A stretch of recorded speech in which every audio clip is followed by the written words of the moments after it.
The devastating blasts in Beirut are yet another hit to the city. The city was supposed to be an economic, cultural and political hub of West Asia. But Beirut is struggling to rise from its bloody past. Our next report tells you about this battered jewel of the Mediterranean.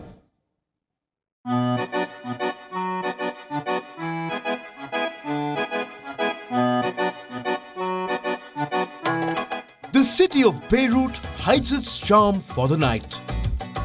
That's when the nightlife hotspots of the city come to life. The party never stopped in Lebanon's capital.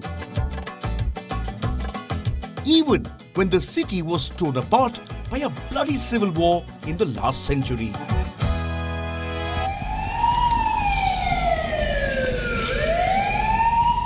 The scars, though, are quite visible.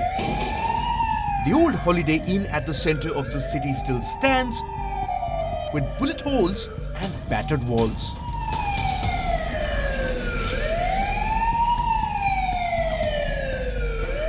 Beirut was once known as the jewel of the Mediterranean.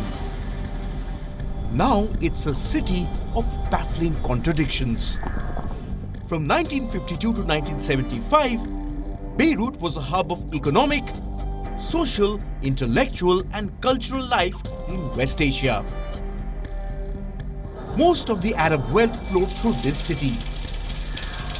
Thanks to Lebanon's free economic and foreign exchange system and a banking secrecy law. Beirut is well connected via seaport and airport, something that made the city a paradise for businessmen and also for politicians escaping upheavals and military coups. It is still seen as one of the most liberal cities in the Arab world. In the 1970s, the city's French architecture, cuisine and equal rights for women often sparked comparisons with Paris. Palestinian resistance organizations took refuge in Beirut. After the Arab-Israeli War of 1967, the city served as the headquarters of the Palestinian movement. This was after the Palestine Liberation Organization was crushed in Jordan. Beirut was torn apart by a devastating civil war. For 15 years, two groups fought for control.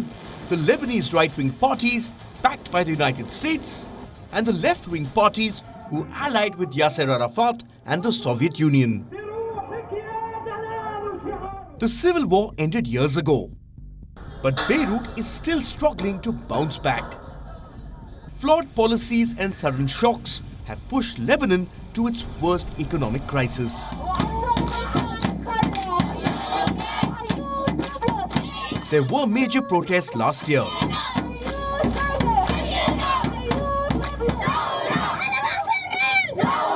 In 2019, Lebanon's poverty rate stood at 33%. The World Bank predicted that 1 out of 2 Lebanese citizens may soon live below the poverty line. The people are angry with the political elite.